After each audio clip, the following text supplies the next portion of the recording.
I don't think so. I might have put closer. Sorry, yeah, we need to. Right now, we're not- We have J Townsend. Yeah, I'm here. Could you please?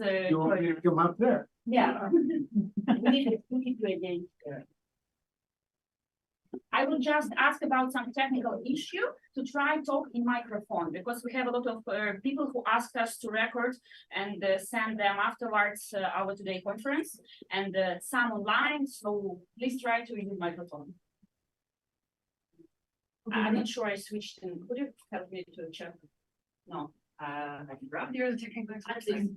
Okay. And just be close enough to it. Yeah. Thank you. So George Washington's Good University. Okay, great. Thank you, everyone. Thank you to the team for giving me the opportunity to speak. And hello from Canada. I'm from Toronto, Canada. And I found out that I was moderating this session while I was flying on the plane just yesterday. So we're going to take a quick stab at this. I think I want to start off by, of course, graciously thanking our speakers who are joining us both online and offline today. I am going to just pass the floor first and foremost to Kendall Coffey. Guys, I can see you, Kendall, right there.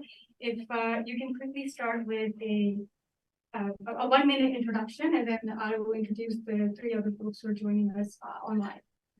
Yeah, well, thank you very much for letting me appear virtually. I'm not in San Francisco. I'm from Miami. There's a story behind that, but my role and perspective have really been from a legal standpoint, all aspects of elections and campaigns, criminal, civil. It began actually with an absentee ballot fraud case, which I was successful over the race for the mayor of Miami. We call absentee ballots mail-in ballots, but we actually proved some fraud and changed perhaps the history of Miami. Great, thank you for that. I'm just adding that Kendall is also annually recognized as one of Florida's trend legal elite and super lawyers. So I know you left that out, but I wanted to highlight that. That is a great accomplishment. And then we've got Jay, who I have the pleasure of meeting. I know you can speak a little bit yourself and you do really quickly for you. Oh, sure. I was very lucky at age 17. I knew what I wanted to do when I grew up. And I started volunteering for political campaigns. This is all I've ever done. It's all I've ever wanted to do. I will work until the day I die. I help candidates run for office.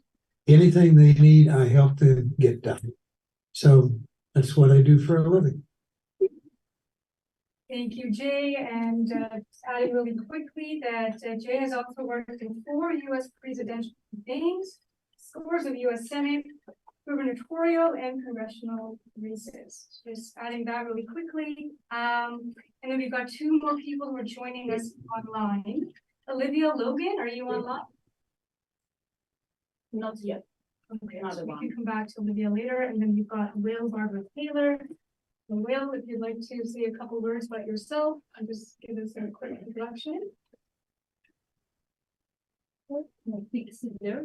Michael Cigler. Oh, hello. Hi. Yes, hello from Slovenia.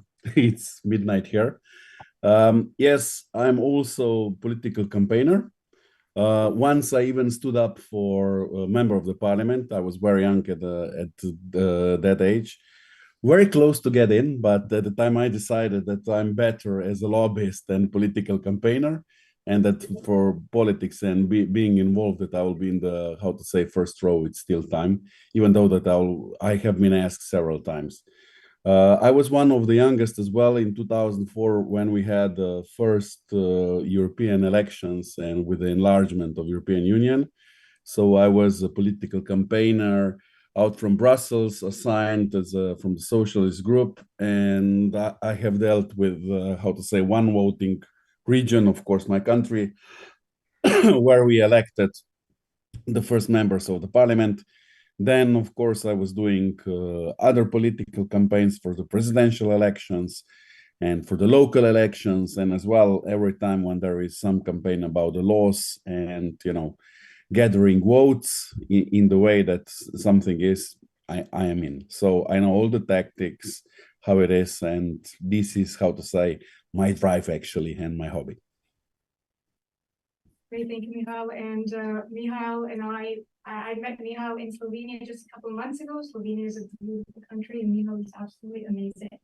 So thank you for joining us. I'm going to quickly start off with about a couple of questions here, and I'm just going to throw it at everyone independently so we can get everyone's perspective. So the first question I have is on political branding. As we all know, political branding has evolved tremendously over the past years, from candidates who historically would present themselves as thoughtful, competent, and accessible to now more aggressive, loud, controversial, firebrands. What, in your opinion, do you think, how does that impact the health of our democracy, and what are some of the consequences of the change in political branding? I'm going to throw this question at Kendall first. So Kendall, perhaps you could enlighten. Well, I think it's been a bad thing for democracy. Everyone is so polarized. No one wants to listen to anyone else.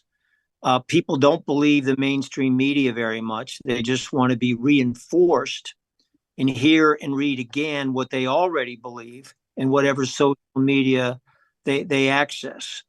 And of course, a lot of forces, I think, contribute to this. Fundraising, especially internet fundraising, doesn't attract dollars when you put out a message through an email blast or a text blast that says, gee, my candidate's a really good person. Let me tell you about their qualifications. Heck no, you don't raise money with that. You raise money with, frankly, it comes from both sides, pretty vicious attacks on somebody else. So please keep these evil people from taking control. So we've all seen that. I think we're frustrated by it, but what is the path out of this, the path forward? That remains, to me at least, a big mystery. That's great. Shannon, would you like to do your comments on this? Yeah, the reason people do it is because right now it works. They hate Trump's hope. The branding is now quite often, vote for me because I hate the same people you hate. It raises money. Look at what I'm fighting. I'm going to try and shut that person up. I'm going to censor that member of Congress because I don't like what she said. It raises money. Look at me. I'm Matt. I got rid of the Speaker of the House almost single-handedly. Look at the way I've transformed democracy. It raised millions of dollars. Voters right now give money to that stuff. But when they get sick and tired of it, or when they get sick of what I call the performance art, and it comes time when the problems that are unattended because of the performance art gets to a point where it really begins to bug the people whose problems are being allowed to fester, they'll turn the page and say, I'm sick of this crap. Fix my problem. Shut up. I don't care who you hate anymore. I want to know that you're going to do something good for me. When you have a polarized electorate where you're fighting down to the last 2 or 3 inches for every vote in swing states or in your particular demographic constituency, we do that stuff. But after a while, people do get sick of it. And when people get sick of it and they quit giving money to people who do it, they'll go back to something more positive.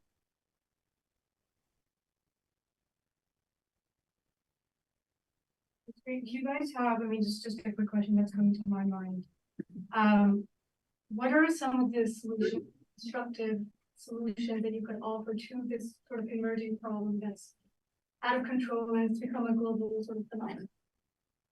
In terms of fundraising or just this nasty branding? The nasty branding.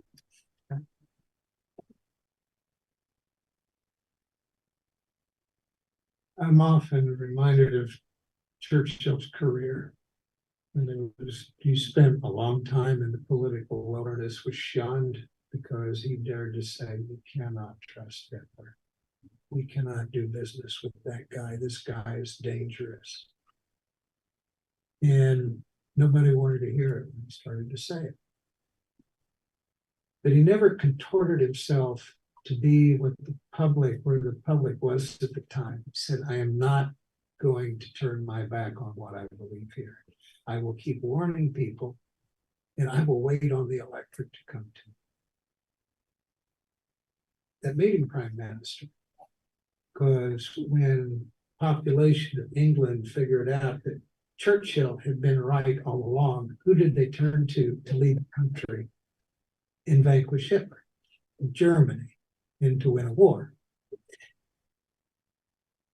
Here's a fact about being in public life. Is you may not always be completely in line with the voters that you're asking to support you. If you have any sort of moral code, you either are willing to betray causes that are really important to you, or you're always willing to stick to your guns and say, I can't agree with you on that. So sometimes I have to tell clients, say, you're running against the tide on your beliefs here. You can develop a constituency by clearly stating those beliefs in this campaign, and they will carry you to victory in a future campaign when the public comes around to your point of view. But if you try and contort people along and you bend to the moment, you will look like a whore, and you'll hate yourself when you look in the mirror. And by the way, they'll eventually figure it out. I had this with a candidate in Iowa. He kept wanting to say, Biden cheated. Trump won. The election was a fraud. All of this, he wouldn't stop talking about it. And one day I finally called him and I said, you know, I hate to tell you this, but I know deep down you know better. And he says, yeah, but they want the raw meat. And I said, you're going to booger your political career. You are going to lose this way, and you will never be a viable candidate for public office again. Because eventually these people that you're tossing red meat figure out that you knew better. They will figure out, as smart as you were and as well read as you, that you knew what you were saying was bullshit. They will hate you for it. That's exactly what he did. I parted company with him because he wouldn't quit saying it. And he lost, and his career is over. Iowans are not stupid. They reelected a U.S. senator in a primary who had dared to say, I'm sorry, but Trump lost. He told the truth. And they rewarded him for telling the truth. So there is a certain moral that I think is really important in democracies where for every famous person that we've seen in politics that we rewarded for their courage, and there were people who sacrificed their careers in the name of truth, doing the right thing. And that's why we had that book that Kennedy wrote, Profiles in Courage. Someday we're going to have to update that book. But ultimately, it's what do you want to think of yourself when your time's up as you leave this earth? You want to be proud of who you were, or you want to be in that dustbin of history with the grifters and the creeps who made it very difficult to run this country. That's my soapbox. I didn't mean to get off on it. But No, those are great, powerful, thoughtful words for all of us to reflect upon. Kendall, we're just going to go to you really quickly too. I know you're waiting with bated breath to tell us a little bit about what you think. Well, just a reaction to where does all this go? I want to talk about money a little bit. You know, originally it was seen a wonderful thing when there were small donations from a lot of people. A name that's mostly forgotten now, 20 years ago, was Howard Dean, governor of Vermont. He got over $300 1,000 contributors, small amounts. And he skyrocketed, by the way, to the top of the Democratic polls. Everybody thought he was certain to get the nomination at the end of 2003. And well, he disappeared a few months later. Just a reminder, I guess, that, today's polls, a whole lot can change and will change. But after Dean at least showed what small contributors could do, Obama had huge amount of success with it. And he really had a very sophisticated team that used the internet to raise money like, nobody had ever raised before, and got in 2012, I think, like $690 million online. And so that became, the focus. And now, of course, we've seen billions on both sides raised online with what I've described is, mostly very nasty messaging about how evil the other side is. There's evidence that there's starting to be fatigue, that people are like me. I must get 10 of these emails a day. I happen to be a Democrat, so you can imagine how terrible I must think the other side is, because I keep getting these emails. And obviously this stuff, you zone out on it because it's not credible. But I don't know if the base of small donors starts to shrink because people are overdosed on it. Where does that take us? And it's just a reminder that there are over 700 billionaires in the United States, and that PACs, which you've heard about today, which include so-called dark money, that is money that can go into PACs, which can then spend money on elections as long as they don't coordinate with candidates, that is soaring and leaving the small contributors behind. How good or how bad is that? In a recent cycle for federal, congressional, and Senate candidates, out of about, I think, 12 million or so, 14 million PACs put in 9 billion. And that's basically wealthy donors. So the small donors are still out there, and they're being worked very aggressively. But, I think we're getting into an era where the billionaire PACs are going to have an even bigger voice, because whatever we think or say about politics, money still talks. I think that's the consensus of all your panels.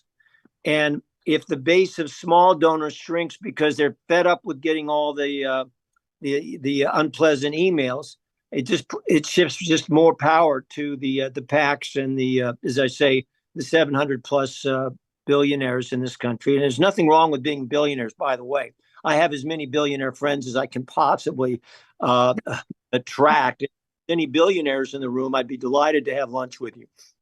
And you pay. Yeah, me? Yeah, Mihael, you want to? Okay. Yes. Speak to Mihael, and Mihael, if you can give us a quick perspective on how political branding has sort of shaped up in Slovenia and the role of fundraising during your experience. Yeah, I can tell for Slovenia and also for the Europe itself anyway. Yeah. As a contrary to United States, of course, we are a democratic country and we have parliamentary democracies and proportional system, but we have very, very regulated, campaign fundraising. Of course, it's for every constituency. It's also down to the each elector, each voter, how much you can spend, and this is the money, because everyone wishes to be the equal in the game. That you really see who has the best program and who is political program and who is more proactive or good for the people. However, we are now in the era as well where majority of Slovenian parties, they wish to a little bit change the system, but not in the system of the fundraising, but the system about the constituency, how actually the proportional system will work. The thing is that, however, all the political parties, they are of course tempted that they could have more money and more fundraisers. And then you have these illegal attempts of the marketing agencies in which they are actually getting money from the sponsors, and they are maybe assigned to some political party or the candidate, and they bypass this account, because every political party in the times of the election campaign, so it means 1 month, it's election campaign for the parliament, and in this, and also at the local elections, you have just this 1 month. You have to publish your account, and whatever you get from the donors, from the sponsors, in that respect. And then after this is done, after the election, of course, they have to have report, and then the accountancy court, the court of auditors in Slovenia, is actually reviewing everything if everything was okay. But the thing is that they are bypassing a lot of candidates, and then they have these marketing agencies, and then of course they get some money, and then those marketing agencies are influencing media and elsewhere. So you can see who is having a rich campaign or not. I think that's in some other countries in Europe also the same. The thing is that we also see a lot of, in this respect, a lot of also nasty branding, but I will say in which when you have some of the candidates or opposition parties, or who is actually campaigning against you, putting a lot of, how to say, bets, political issues, political agendas against the candidate, and actually putting this, maybe even walking now in the area of the hate speech. And we also have regulated that. So we regulated hate speech as well. I'm now personally involved. I was personally involved last year in the presidential election, because I was supporting and actually organizing political campaign for our lady president for Republic. And actually in this, we had a total different system. We didn't actually have any political party who would be supporting our candidate. So we actually organized all the country as one constituency, and we got voters. So of course, with the tools of the social media and everything, we actually established this, how to say, internet groups or Facebook groups, then Viber groups or so, and we helped each other, and we had from 5,000 to 7,000 volunteers, and in each region, and then through them we actually helped that we had the voluntary campaign all over the country. It was very difficult because in the first round, but our candidate, she was so popular that she won the first round, and then afterwards for the second round it was very easy, because the other political parties actually participated and supported. And then afterwards, when she was elected, of course, suddenly also the other campaigning came, but that was much more international. One is different. That was for the UN Security Council. So the law in Slovenia regarding the political campaigning is the same for each, regarding sponsorship, donors, and so. So in this way, I like that we are heavily regulated, that everyone could have a chance and be elected. That's a good part of that. I'm just, so questions coming to mind for me. Do you recommend that our American friends here really sort of borrow some of the regulatory practices from Europe or from Canada when it comes to managing election financing? Is that something that you would recommend? And then I want to hear from Jay and Kendall about can we regulate in some way or shape or form in terms of fundraising and election?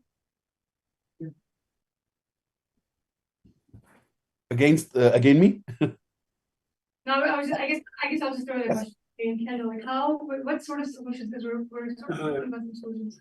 Can we focus on election financing rules? How do we regulate I think we're gonna go back, we will return to a day when we regret that Supreme Court decision in 2010 that created this Pandora's box.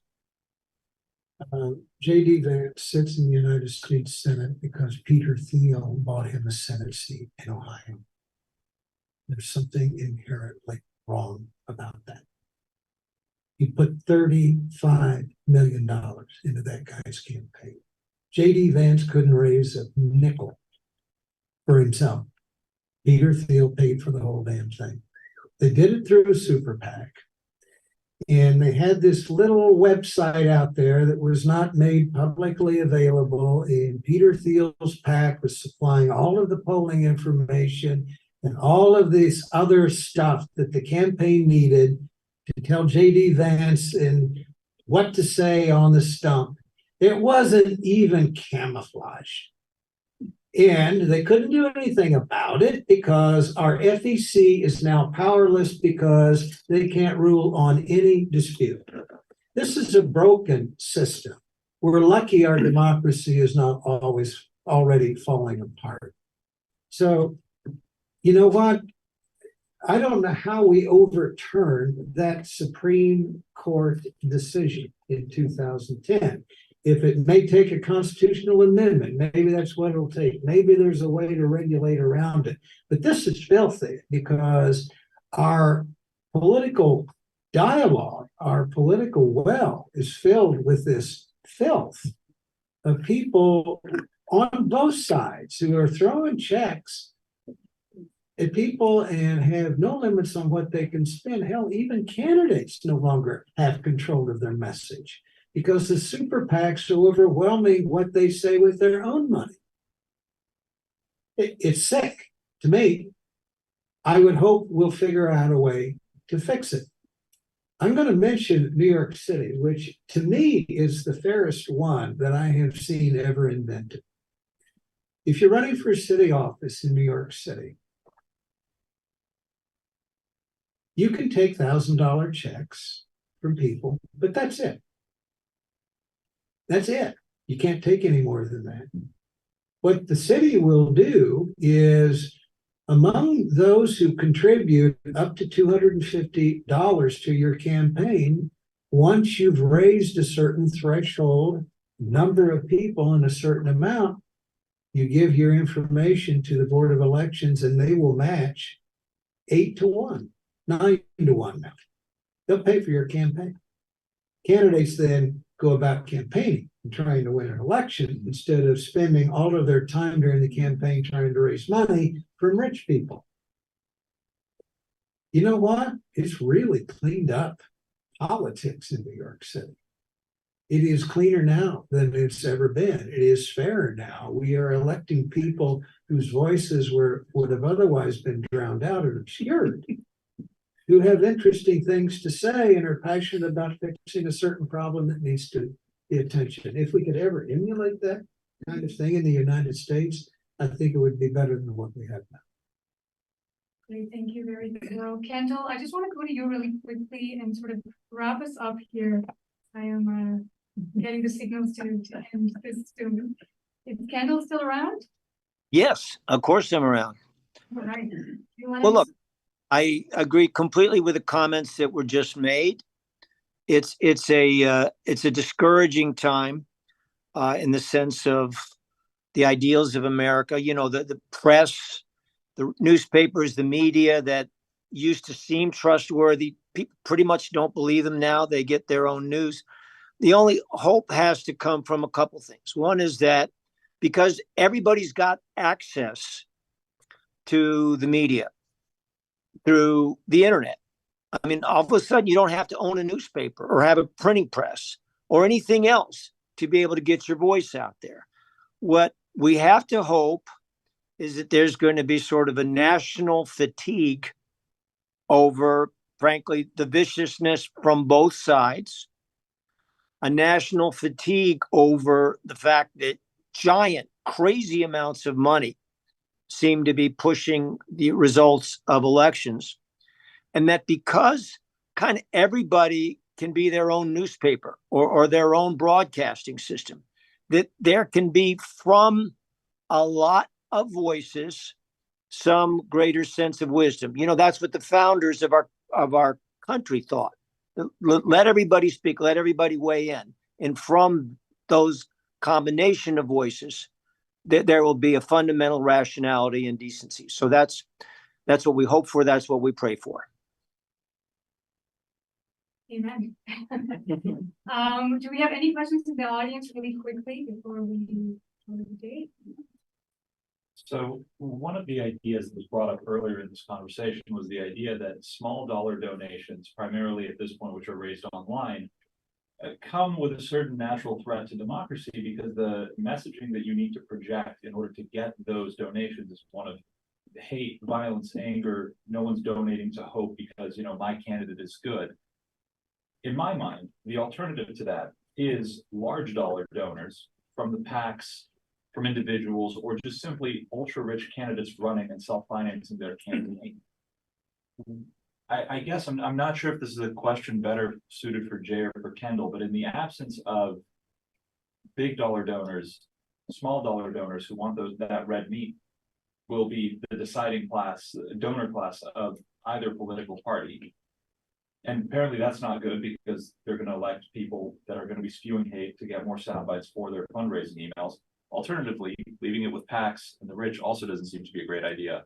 How do we get, what is the solution to get out of it? All right. Not all candidates raise money with hate. I too get 30 emails a day. And every time I open my Facebook, there's AOC.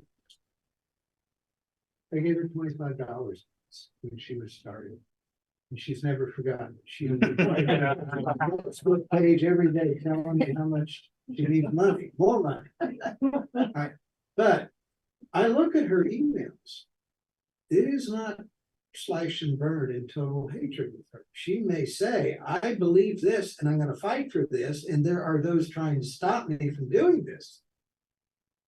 She may say, they've recruited a MAGA guy to run against me, and he's already got more money than I do. Can you make sure I don't get drowned out by that stuff? But she doesn't spew it. It's people who are more extreme than they are that spew that stuff. And I just, after a while, just junk them or unsubscribe, and I can't stand looking at it. So political action committees are going to be here for a while. But my objection to this sort of stuff is super PACs. Anonymous money coming into either them or these nonprofit organizations that you have no idea who's doing it, what their motivation is, and neither do the voters. That's all right. You want to take money from a crook and you got to put it on your report, and you have to defend the fact that you took money from some mafioso. Okay, good. You want to live with that question? Fine. It's the way they do it now is I don't even know the crooks or what the motivation is of the people putting up for the money. For all I know, money's been siphoned into the United States by some Russian rogue. I just want to add a quick comment to that, because that's very important about the dark money. The one thing that could be done is laws could be passed that would require disclosure of those sources. Right now, there's a kind of a couple tricks and people are avoiding it. For a while, some in the Democratic Party were trying to push for greater disclosure. Since then, I think what they've been trying to do is just get more money from the same kind of sources for their own campaigns. But if there were a public message about dark money and making sure that it's disclosable, just as my colleague described, that's something that would help. And I can add to this as well. In this respect, in Europe, it's also in other countries, and now even though I have seen with not just with political campaigning, but also with media and with media owners, and whoever is having whatever campaign, not even the times of the elections, But at the times where you are actually promoting some law or some change of the law, now you have to be into the register and you have to report and actually where the money is coming from and what's your aim to do. And I think this is transparency, democracy, and that you see what are the roots of such a campaign. And I think that's important, that that not only, how to say, the media could also provide with the dark money and go. And the second thing it is, everything is becoming digital, and being digital is more transparent. And I think that's something which is good for us. Thank you. Absolutely, thank you. Brilliant discussion. Thank you, Mihael, Kendall, and of course, Jay, for blessing us with your insight and experience, and a round of applause for.